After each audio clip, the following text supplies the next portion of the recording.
Eternal Diary 16.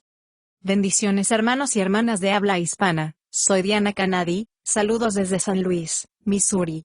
Es una alegría para mí hablarles lo que dice la Biblia acerca de los últimos tiempos.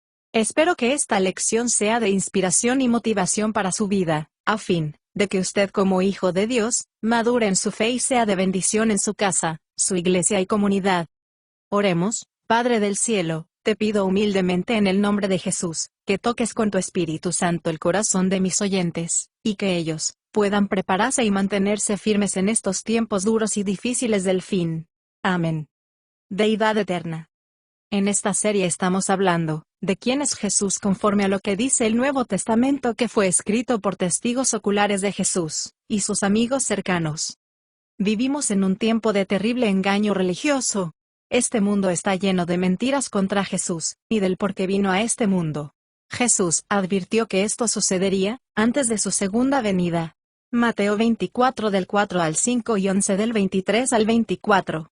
Es de vital importancia que tengamos información precisa sobre Jesús, quién es, por qué vino a la tierra, y qué es lo que espera de sus seguidores que profesan creer en él, por el testimonio de los testigos presenciales sobre Jesús.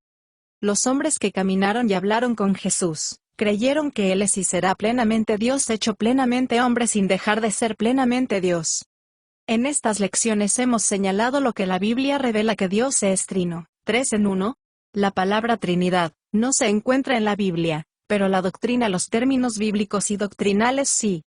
Según la Biblia, Dios es un ser que se manifiesta simultáneamente como tres personas distintas, pero no separadas: Dios Padre, Dios Hijo y Dios Espíritu Santo.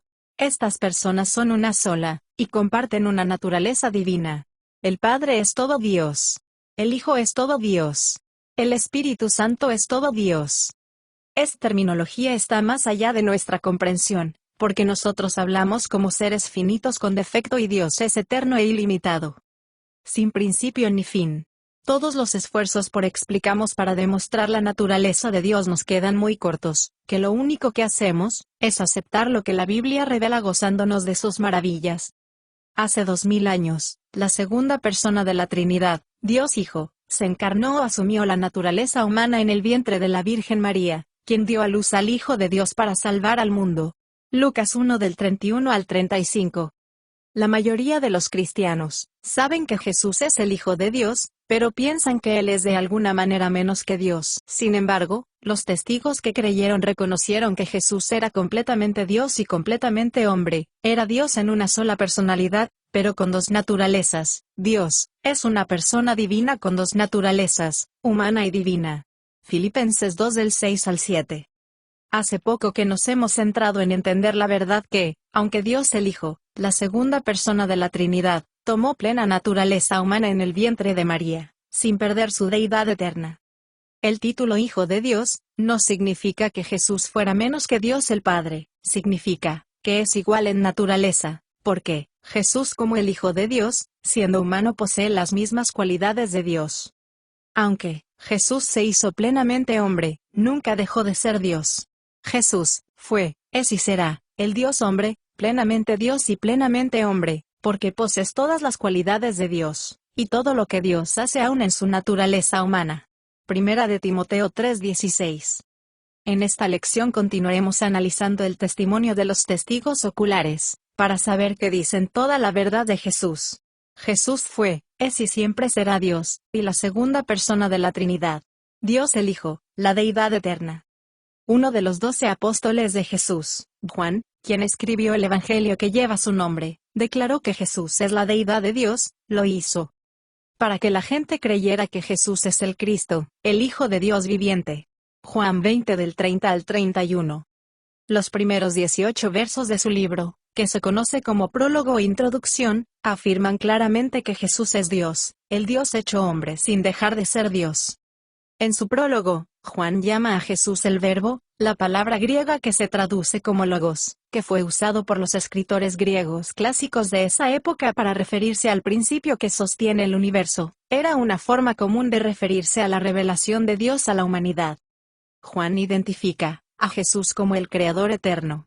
Juan se refiere a Dios como distinto pero el mismo.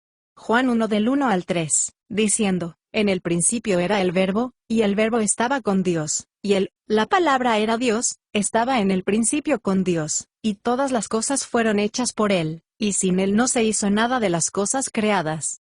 Juan afirma que, en un momento determinado, el Verbo, el eterno Creador, se hizo hombre sin dejar de ser Dios. En Juan 1:14, dice, y el Verbo se hizo carne, y habitó entre nosotros, y nosotros contemplado su gloria, gloria como del unigénito Hijo del Padre, lleno de gracia y de verdad. En esta parte, podemos notar que Juan llamó a Jesús, el unigénito Hijo del Padre. La palabra griega para unigénito, es monogenes, se refiere a unidad o singularidad. Aquí hay un error. Cuando oímos que es engendrado pensamos que es un ser creado, sin embargo, la gente del siglo I, daba énfasis. Estaba centrado en un solo el único. Jesús era un ser único, plenamente Dios y plenamente hombre. Juan no hizo ningún intento de explicar su encarnación, simplemente afirmó cómo sucedió. Cuando Juan escribió su evangelio comenzaron a surgir las herejías sobre quién es Jesús, las falsas enseñanzas que negaban la deidad de Jesús y exaltaban su humanidad. Esta corriente herética hasta ahora se ha infiltrado en la iglesia. Algunos enseñaban que Jesús era simplemente un hombre común y corriente en quien moraba el poder de Dios porque cuando se bautizó el Espíritu de Dios reposó en él. Estos llegaron a ser conocidos como docetistas, porque proclamaban el dualismo, la idea de que el espíritu es el bien y la materia física el mal. Otros dijeron que Jesús era santo, que no era verdaderamente hombre, que solo se parecía, no tenía un cuerpo físico, y fingió morir, y fingió resucitar de entre los muertos. Estos cuentos se difundieron, aduciendo que cuando Jesús caminaba con sus discípulos sobre la arena de la playa, no dejaba huellas. Gran parte de lo que leemos, de los escritos de los testigos presenciales tenía como objetivo combatir estas falsas enseñanzas. Juan escribió en una de sus epístolas que los apóstoles vieron a Jesús y lo tocaron, y declararon que existió desde el principio, que es Él a quien hemos oído y visto. Lo vimos con nuestros propios ojos y lo tocamos con nuestras propias manos. Por eso, estamos seguros que es Él. La palabra de vida primera de Juan 1 del 1 al 2. Ahora, hay que tener en cuenta que en Juan 1:14, Juan escribió, y el Verbo que se hizo carne habitó entre nosotros, y nosotros contemplado su gloria. Los testigos presenciales vieron la gloria de Dios en Jesús. El diccionario de palabras del Nuevo Testamento de Vine, dice esto sobre el significado de la palabra gloria, se usa de la naturaleza y los actos de Dios en su automanifestación, lo que Él es esencialmente, quién es y qué hace, y a quien esencialmente su gloria siempre ha mostrado y siempre hará. Ahora, consideremos un ejemplo de lo que vieron los testigos. No mucho antes de que Jesús fuera crucificado, Él llevó a Pedro, a Santiago y a Juan a un monte alto y se transfiguró delante de ellos. Mientras los hombres observaban, la apariencia de Jesús cambió de modo que brillaba como el sol Mateo 17:2, y su vestimenta se volvió de un blanco resplandeciente, brillando con el brillo del relámpago. Lucas 9:29. En el monte de la transfiguración su gloria íntima brilló, fue una luz interior, no exterior sobre ellos. La plenitud de la deidad de Jesús, su gloria, se mostró a través de su naturaleza humana. El punto de Juan, Él habitó entre nosotros y vimos con nuestros propios ojos su gloria. Juan terminó su prólogo con una declaración que es una reformulación del escrito inicial, que la palabra estaba con Dios y Él era Dios, y el único Hijo es Dios. Juan 1:18. A Dios nadie le ha visto jamás, el Hijo unigénito, que está en el seno del Padre, Él lo ha declarado, lo ha hecho reconocer. Manuscritos anteriores más antiguos traducen la frase Hijo unigénito como el único Dios. Nadie alguna vez ha visto a Dios, su único Hijo monogenes Theos, que es Dios mismo, está cerca del Padre en su corazón, nos ha hablado de Él. Juan 1:18. Hay que tener en cuenta que una vez más se mencionan dos personas. Ningún hombre ha visto a Dios Padre en ningún momento, pero el único, el Hijo, ha hecho conocer al Padre. Dios busca hacerse conocido por sus criaturas que Él ha creado. En el Antiguo Testamento, cuando la gente veía a Dios, era Jesús preencarnado, el Logos eterno, el Hijo antes de asumir la naturaleza humana. Este Hijo, no solo conoce al Padre y puede revelarlo, el Hijo mismo posee la deidad, es Dios, y es capaz de reflejar plenamente esa naturaleza de Dios, y ser la imagen perfecta de Dios porque Él mismo es el Dios eterno. En Hebreos 1 del 1 al 2, dice, Dios nos ha hablado de diferentes maneras, habló en la antigüedad a nuestros antepasados por los profetas, pero, ahora, en el último de estos días nos ha hablado en su Hijo. En Hebreos 1:3 dice, que el Hijo, es el resplandor de la gloria de Dios, y la huella exacta de su naturaleza, que Él sostiene el universo con la palabra de su poder. Un poco más adelante en su Evangelio Juan escribió, tanto amó Dios al mundo que dio a su Hijo unigénito, para que todo aquel que en Él cree, no se pierda, sino que tenga vida eterna. Juan 3:16. Este Hijo es Dios encarnado, la segunda persona de la Trinidad, que asumió plena naturaleza humana en el vientre de la Virgen María, para que poder morir como sacrificio perfecto por los pecados de los hombres, y abrir el camino para que seamos reconciliados con Dios. Tengamos en cuenta que Dios el Padre, es Dios el Hijo. Aunque Jesús es plenamente Dios, la segunda persona de la Trinidad, en la encarnación, humillado, se humilló tomando carne al hacerse como nosotros, para poder lograr nuestra redención del pecado, a través de su muerte y sacrificio en la cruz. La palabra carne puede significar el cuerpo físico, pero también se usa para referirse a la naturaleza humana, y hacer todo lo que hacen los humanos. Jesús asumió una naturaleza humana plena. En Filipenses 2 del 6 al 7, dice, Jesús, quien, siendo en forma de Dios, no estimó como cosa a que aferrarse el ser igual a Dios, se despojó a sí mismo, y tomó forma de siervo y hecho a semejanza de los hombres. En Hebreos 2:9, dice, que por un poco de tiempo fue hecho menor que los ángeles, y ahora está coronado de gloria y honra porque sufrió la muerte por nosotros. La igualdad de ser y la subordinación en una relación de trabajo, no son contradictorias, solo son una diferente función, que no significa inferioridad de naturaleza. Jesús nunca dejó de ser el Creador eterno. Juan escribió más tarde, Dios nos mostró cuánto nos ama al enviar a su único Hijo al mundo para que por medio de él tengamos vida eterna. Este es amor real. No es que amemos a Dios, sino que Él nos amó y envió a su Hijo como sacrificio para quitar nuestros pecados. Primera de Juan 4 del 9 al 10. Jesús nació en una familia judía, en Israel en el siglo I que, según los escritos de los profetas del Antiguo Testamento, que esperaba que un Redentor viniera a la tierra y los librara. Consideremos algo de lo que ellos sabían. En el Antiguo Testamento hay indicios de que este Redentor será Dios, el Hijo del Altísimo, Dios mismo. Ellos se basaron en las promesas que el Señor le hizo al rey David, esperaban la venida del Mesías, el Redentor, que sería descendiente de David, porque Dios le prometió a David que un descendiente suyo gobernar su reino para siempre. Salmos 89:4, 19, 27, 29, y del 36 al 37.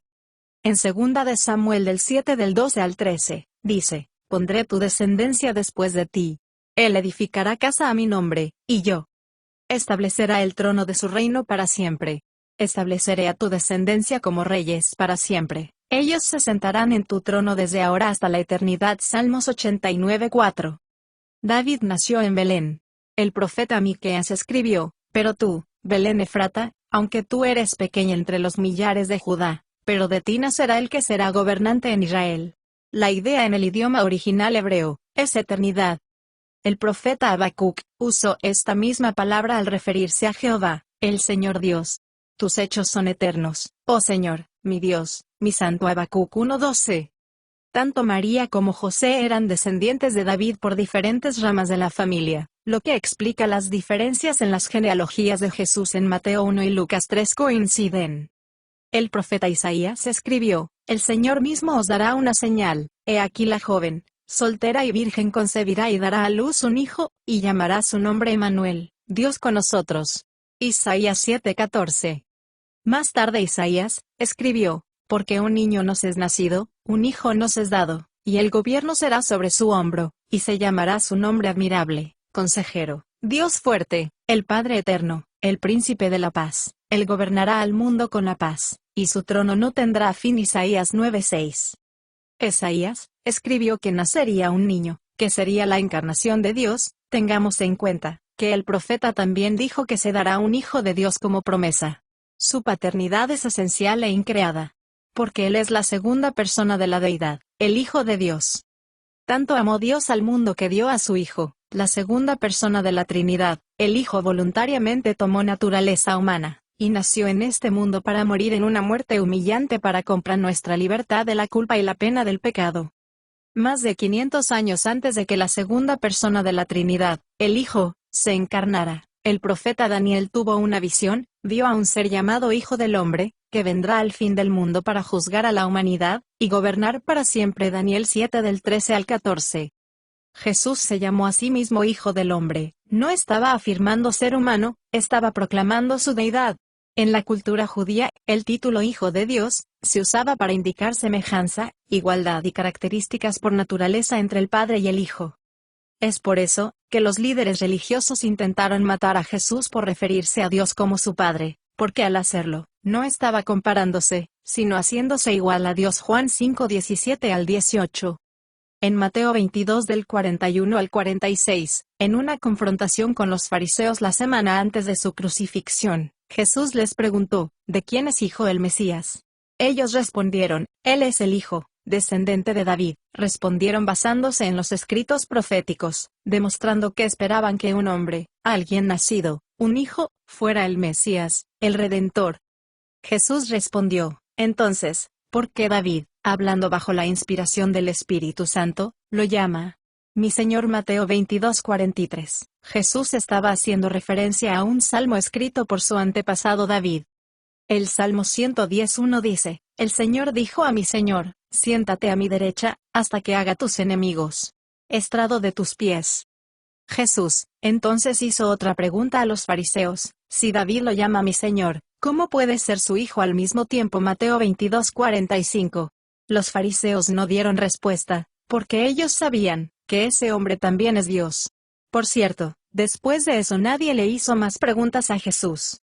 La noche antes de que Jesús fuera crucificado, cuando lo arrestaron, lo llevaron a un lugar alto para ser juzgado por el sumo sacerdote de Israel, Caifás, y del Sanedrín. En el Tribunal Supremo de Justicia judío, varios testigos presenciales hicieron acusaciones contra Jesús, pero Jesús nunca les respondió nada. En la parte alta, el sumo sacerdote exigió que Jesús retractara y jurase por Dios y les dijera si él era el Cristo, el Mesías, el Hijo de Dios.